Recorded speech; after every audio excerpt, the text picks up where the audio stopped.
Started with a phone call I thought was a prank. Hello, is this Mr. Cole? Yes, who's asking? This is Randall Shaw from Shaw and Dennis Law. I represent the Homeowners Association of Silver Ridge. We're contacting you on behalf of Miss Karen Thornwell. She's requesting that you vacate your ranch by the end of the month. I laughed out loud. Vacate my own property? Yes. Well, according to Miss Thornwell, your land was acquired inappropriately, and her son Chase has more practical use for it. He's an upstanding citizen in need of space for his startup and horses. Now, I own 150 acres of free and clear ranch land on the far side of Silver Ridge, which technically borders their HOA, but isn't part of it. My grandfather homesteaded the land back in the 1940s, and it's been in our family since. Fenced, surveyed, deeded, and taxed, all in order. I rebuilt the ranch house myself after leaving the Army, and I've lived there quietly for over a decade, raising cattle, training border collies, and minding my own business. Karen Thornwell, however, is not one to mind hers. She's the self-appointed queen of the Silver Ridge HOA, a stretch of photoscan McMansions crammed onto quarter-acre lots with wrought iron gates and neighbors who tattle about unmowed grass.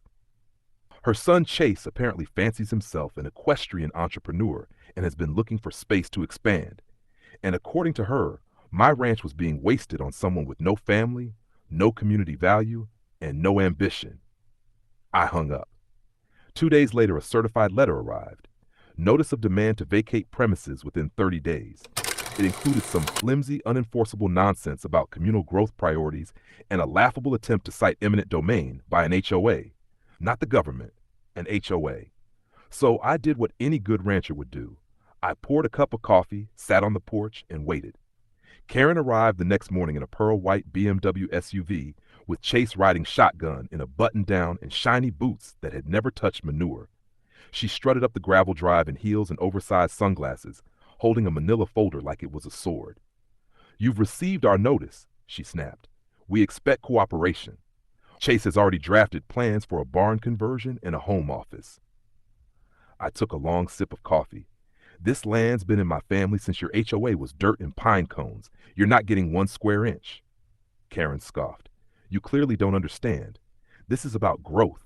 Chase is a business owner. Chase tried to speak. I have a vision. Nope, I cut him off. This is private land, not a community sandbox. You and your lawyer can send all the letters you want. Align the chicken coop with them. Karen's expression twisted like a drying peach. Then you'll be hearing from the court. Good, I smiled. I look forward to explaining land deeds to a judge. And when we're done, I might just file for harassment. You've got 30 seconds to get off my property. They didn't believe me until my dogs trotted out from behind the barn, all 3 of them barking like they just spotted a mountain lion. Karen squealed. Chase stumbled backward into a sticker bush, and they drove off fast enough to kick up dust clouds across my cattle pens. Over the next few weeks, I got a few more letters. Nothing stuck. Turns out trying to force a landowner off his ranch with legal bluffing and neighborhood ego doesn't hold up in county court. And when the judge reviewed the deed, signed, notarized, and older than Karen, he laughed. This is ironclad, he said. You might consider a no-contact order. I did. Karen stopped calling. Chase, I hear, now boards his horses at a rental stable on the other side of the county and the HOA. They've backed off entirely. As for me, I'm still here, still raising cattle, still drinking coffee on the porch, watching the sun come up over the hills my grandfather walked. This land doesn't belong to anyone's